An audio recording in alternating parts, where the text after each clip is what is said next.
Vamos conhecer esse projeto que é desenvolvido pelo Dr. Carlos Henrique Ribeiro do Prado, que é médico, ortopedista, oncologista e também um executivo do agronegócio. Dr. Carlos, o que é exatamente esse projeto que o senhor desenvolve na sua fazenda? Esse projeto, ele nasceu com o intuito de conseguirmos uma alta produtividade, tanto na agricultura quanto na pecuária, associado a um baixo impacto ambiental e, juntamente, é óbvio, um bom benefício social aos trabalhadores. Qual é exatamente o diferencial? Está relacionado às mananciais? A que exatamente, Dr. Carlos? Nós sabemos que aqui no centro-oeste brasileiro nós temos um clima que nos favorece a produção agrícola e pecuária nos meses do verão e da primavera e alguma coisa no outono, mas nós temos um inverno muito seco. Então eu procurei desenvolver um projeto que pudesse usar essa propriedade rural durante todo o ano. Esse projeto nada mais do que um projeto com irrigação.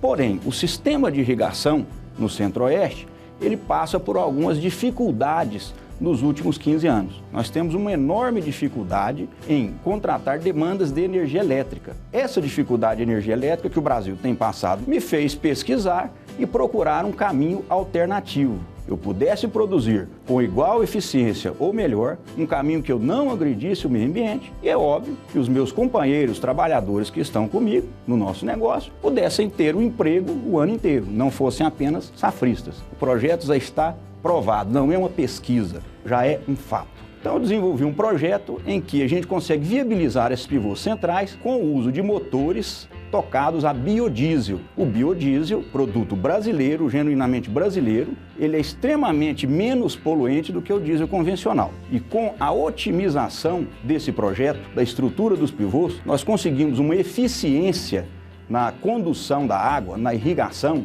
de tal forma que o consumo do biodiesel é muito menor do que era antigamente com outros tipos de projetos de pivôs a diesel. Esse diferencial, essa economia de combustível e o uso do biodiesel nos fez colocar e provar que hoje esse meu projeto consegue ser mais barato economicamente do que um pivô movido a energia elétrica. Há uma semelhança na manutenção e condução da água dentro da estrutura dos pivôs, dos canos dos pivôs, das adutoras, a manutenção da pressão arterial do ser humano. Então esse conceito que eu busquei e usei e implantei nos sistemas de pivôs é o mesmo conceito que a gente usa para controlar e tratar a hipertensão arterial no ser humano. Então eu procurei colocar no sistema de condução de água dos pivôs uma baixa pressão dentro do sistema de adutoras, uma baixa velocidade de condução da água, porém um volume de água suficiente para que, ao chegar na extremidade do pivô, toda a eficiência da irrigação fosse preservada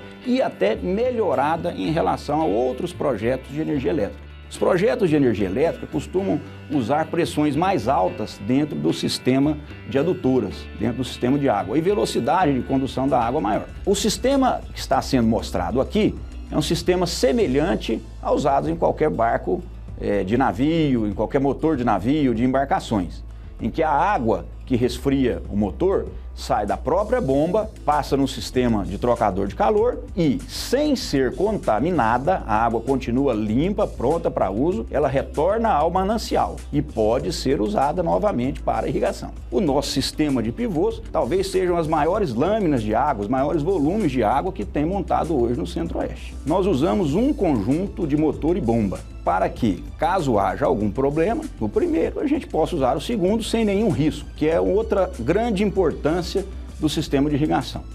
Além dos 4 fatores importantes que nós já falamos, nós temos que controlar o risco climático.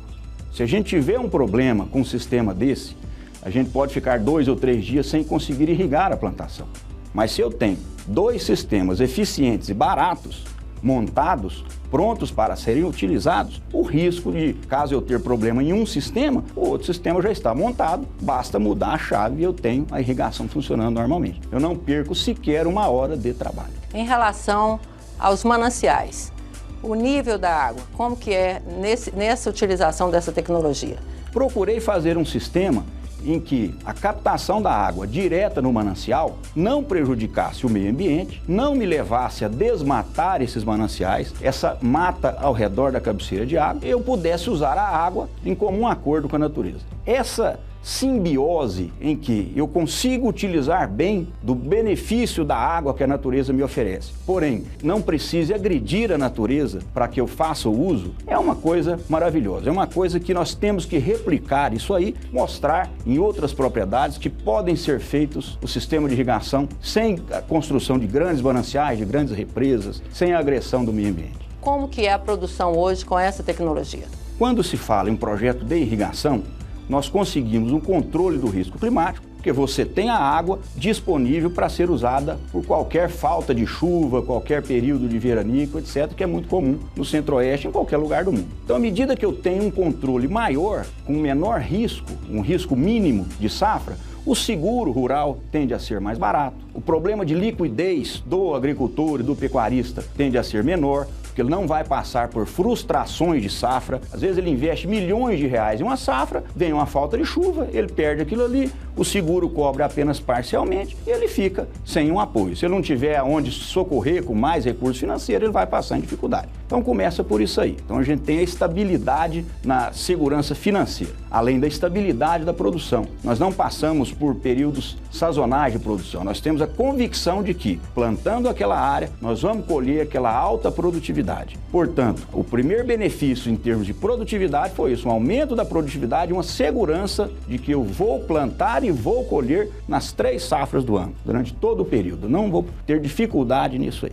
E na região, o que é oferecido para os produtores de um modo geral? Nós estamos no município de Montes Claros de Goiás e nós contamos com uma grande infraestrutura de recepção de grãos. Então dispomos de um grande armazém, que é a Comigo, a Cooperativa dos Produtores Rurais do Sudoeste Goiano, com uma capacidade de armazenamento de até 1.200.000 sacas de grãos e com capacidade para secar até 200 toneladas por hora de grãos. Não temos problema de transporte, nós não temos problema de armazenamento de grão, nós não temos problema de secagem desses grãos e nós temos um conforto muito grande para continuar produzindo e aumentar essa produtividade.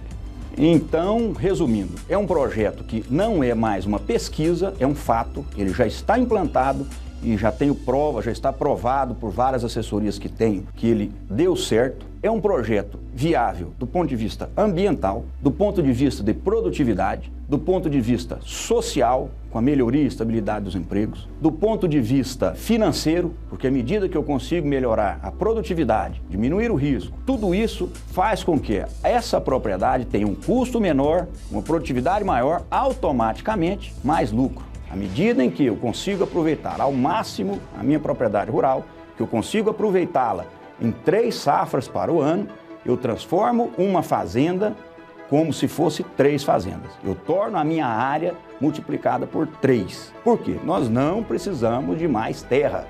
Nós precisamos usar melhor a terra que já está descoberta de floresta.